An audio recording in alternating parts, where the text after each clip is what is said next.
Shabbat Shalom. This past week, I participated on a mission to Israel unlike any I had experienced before.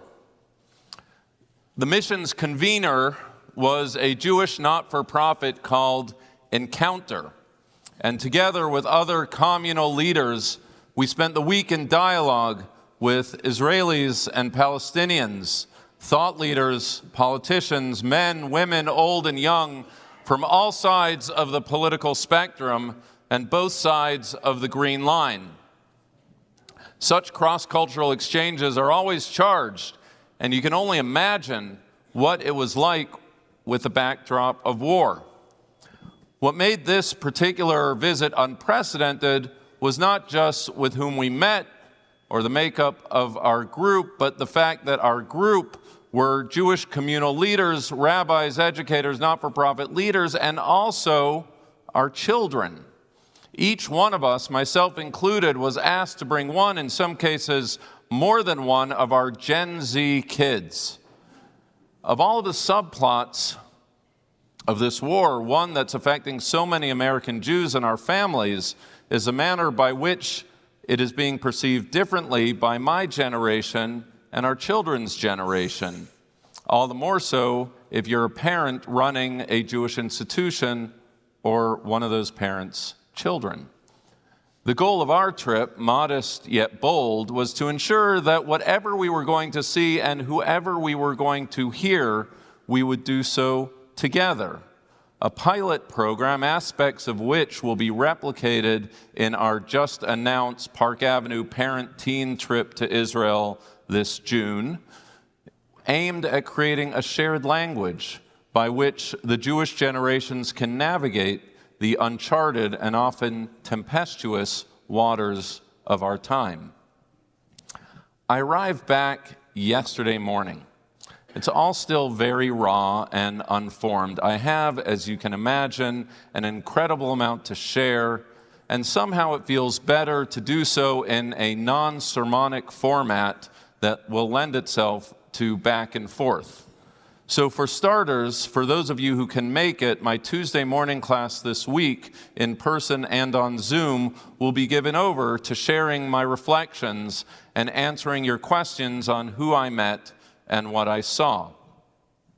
But this morning, I want to talk about not what I saw, but what I did not see or see enough of, what I wish I had seen from Israelis, from Palestinians, from anyone.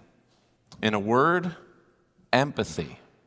The ability of either side of the conflict to know whatever their truth, their narrative, their hurt may be, the other side holds their own truth, their own narrative, and their own hurt. Call it humility, call it empathy, call it what you want.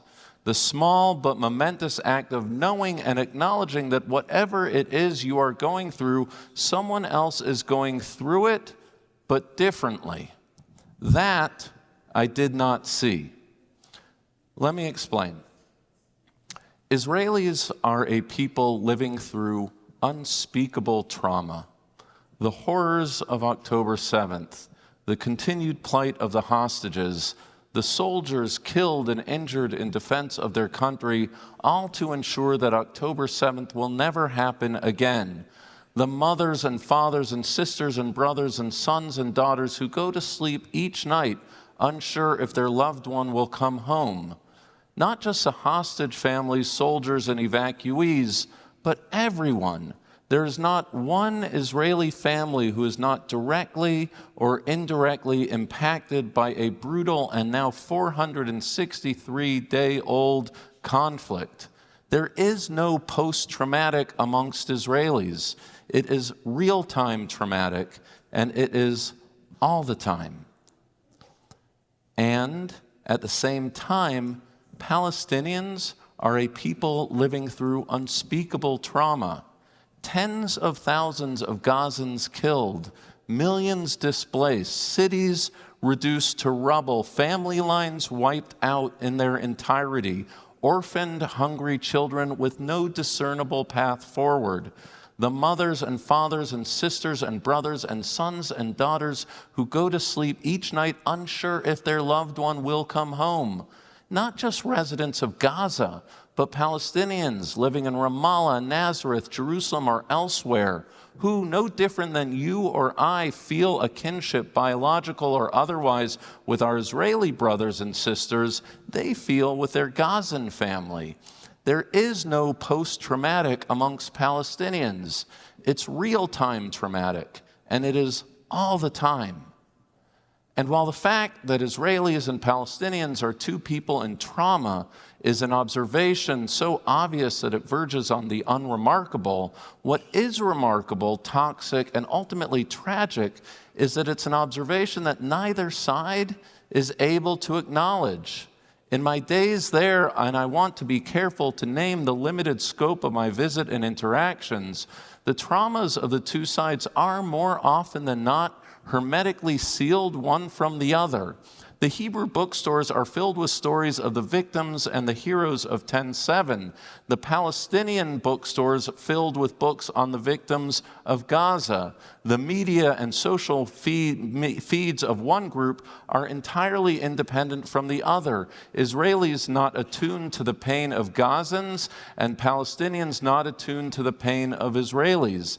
In the news, at the rallies I attended, in group discussions and private side conversations, an empathy deficit resultant from an inability or unwillingness to engage with the sorrow that the other side is experiencing. The barrier between the two communities runs deeper than any physical, cultural, or media divide. We met with one leader on the Israeli left, a person who opposes this present Israeli government with every fiber of his being. And yet when asked how he feels about what is taking place in Gaza, he responded with words to the effect of, "Give me back the hostages and then ask me how I feel about Gaza."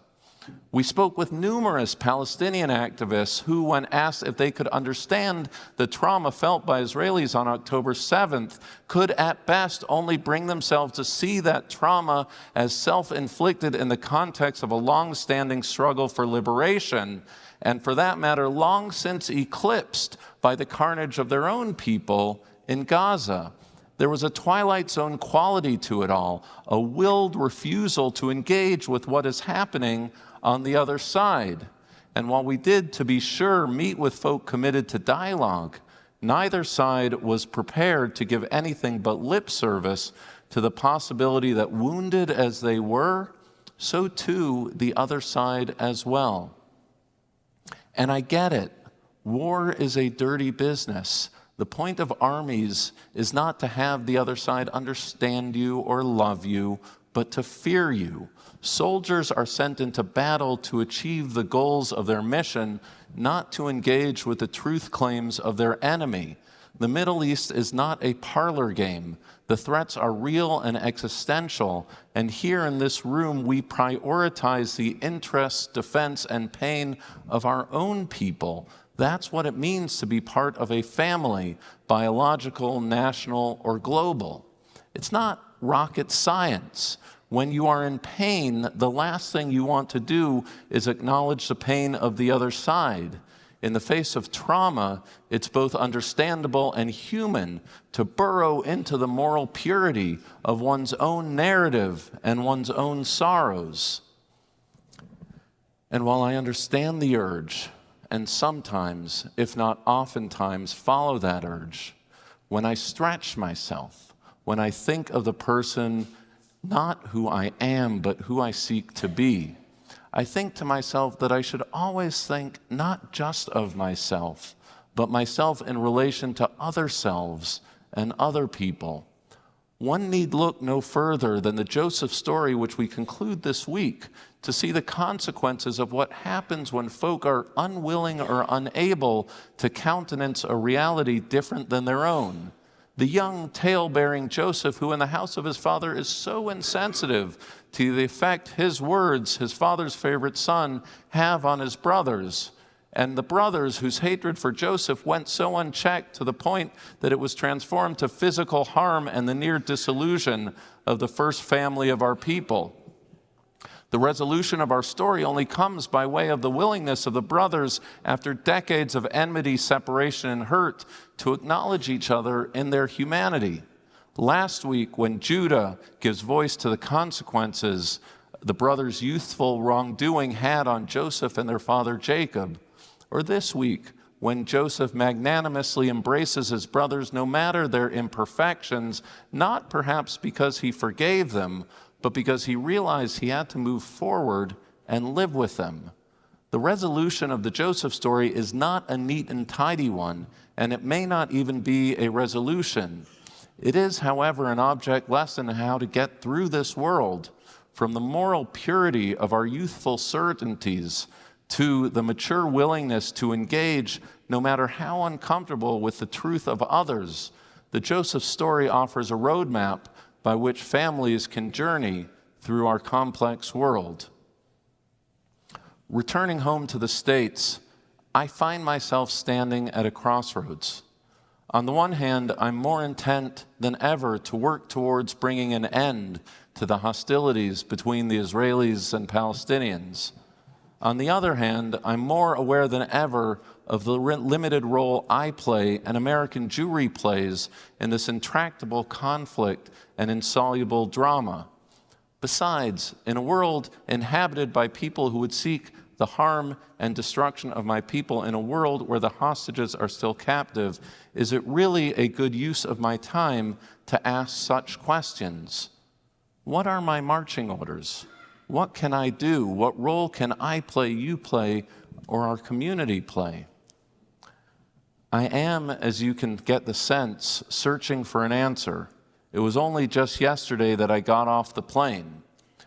What I know is that, committed as I am to the well-being of Israel, I also know that Israel's long-term well-being is inextricably linked to that of the Palestinian people.